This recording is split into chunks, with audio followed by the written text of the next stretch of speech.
मैं डॉक्टर गिरिराज सिंह, रसायन विज्ञान प्रवक्ता, आज ऑनलाइन व्हाट्सएप वर्चुअल क्लासेस में सभी छात्रों का पुनः स्वागत है।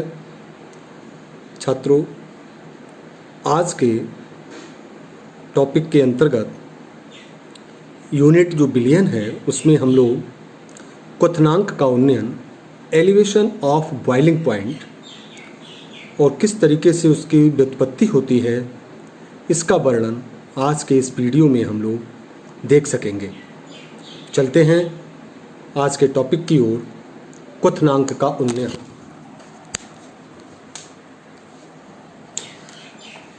क्वथनांक का उन्नयन आज का टॉपिक है, जिसे एलिवेशन ऑफ बॉइलिंग पॉइंट कहते हैं। तो सबसे पहले हम लोग समझेंगे कि क्वथनांक किसे कहते हैं। क्वथनांक को बॉइलिंग पॉइंट कहते हैं। क्वथनांक, बॉइलिंग पॉइंट, बॉइलिंग पॉइंट किसी द्रव का, कोई भी द्रव है, किसी द्रव का वह ताप, ऐसा ताप जिस पर उसका वाष्प दाब जब वायुमंडलीय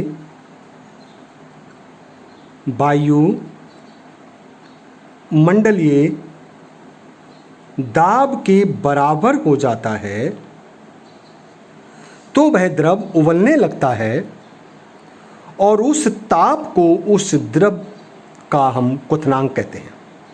समझ लें, किसी भी द्रव का वह ताप जिस पर उसका वाष्प दाब वायुमंडलीय दाब के बराबर हो जाता है तो वो द्रव उबलने लगता है और वह ताप उस द्रव का क्वथनांक कहलाता है। क्वथनांक का उन्नयन देखते हैं। जब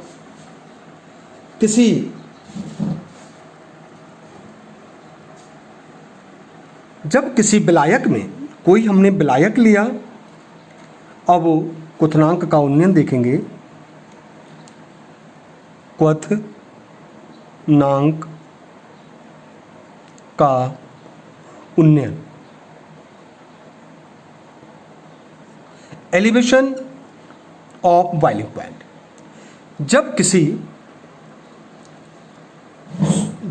किसी विलायक में कोई अवाष्पशील, जब किसी विलायक में कोई अवाष्पशील विद्युत अनपघट पदार्थ मिलाया जाता है, विद्युत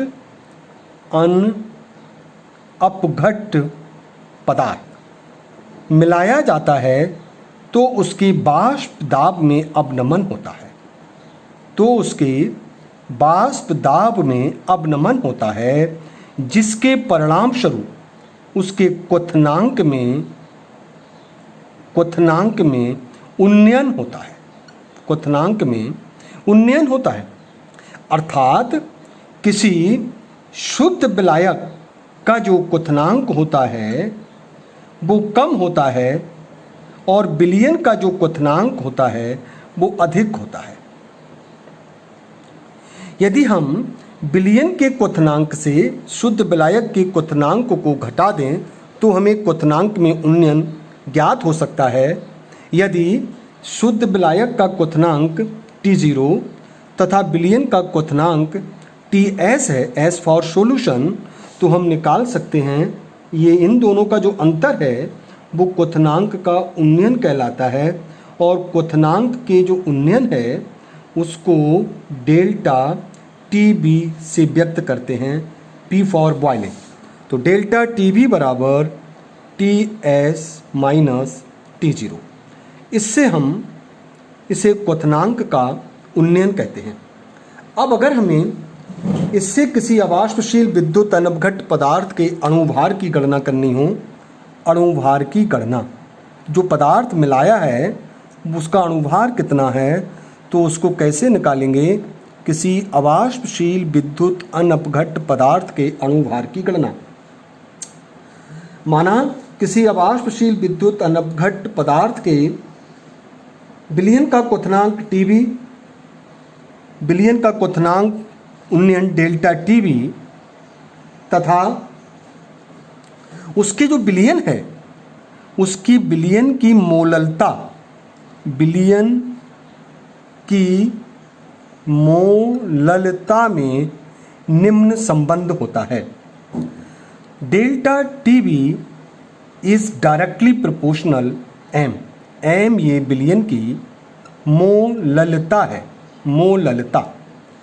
तो डेल्टा यहाँ टीवी आएगा, delta TV is equal to K B into M, जहाँ वेयर के बी एक स्थिरांक है जिसे मोलल उन्नयन स्थिरांक कहते हैं, मोलल उन्नयन स्थिरांक कहते हैं।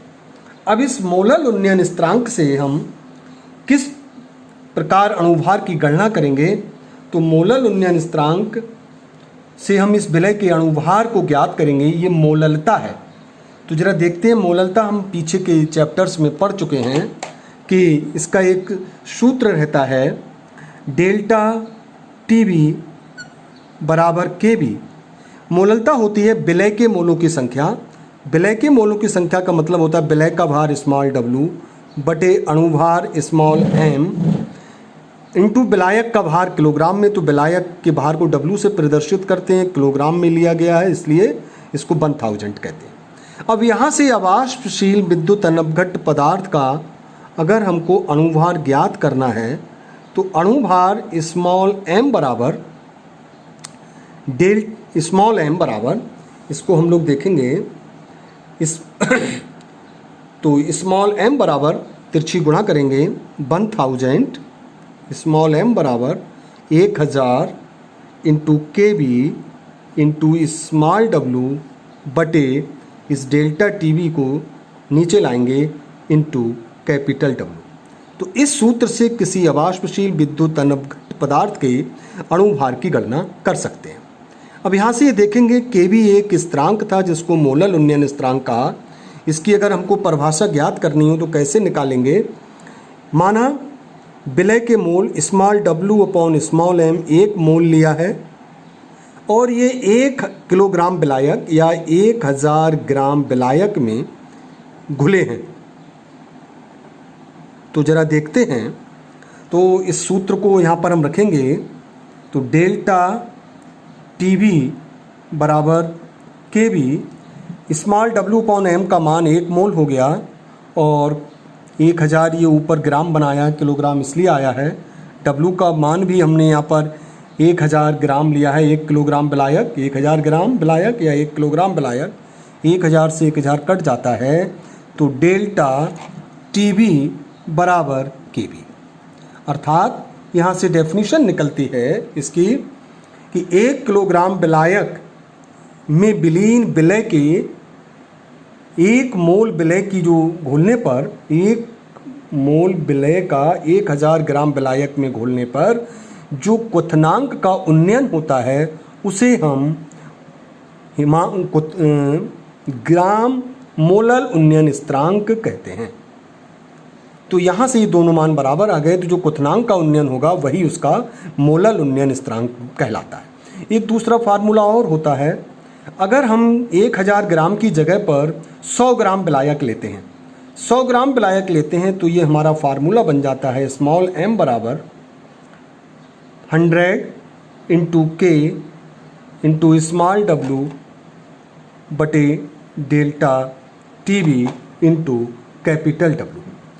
तो अगर हमने m स्मॉल n लिया है तो यहाँ पर जो k है उसका मान होता है ग्राम अणुक उन्नयन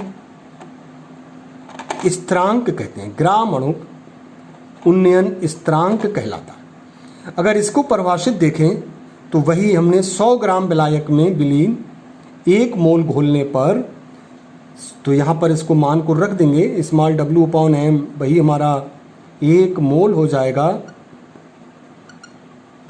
और कैपिटल W 100 ग्राम है, 100 से 100 कट जाता है तो ये डेल्टा टीवी बराबर आता है के। यहीं से इसकी डेफिनेशन निकलती है, 100 ग्राम विलायक में किसी अवाष्पशील विद्युत अनवघट पदार्थ का 1 मोल घोलने पर जो क्वथनांक का उन्नयन होता है उसे ग्राम अणुक उन्नयन स्थिरांक कहते हैं। इस प्रकार हम क्वथनांक के उन्नयन के संबंध में हम लोगों ने आज का ये देखा है, और इसी पर आधारित कुछ गणनाएं होंगी, उनको आप लोग आगे के वीडियो में भी देख सकेंगे। धन्यवाद।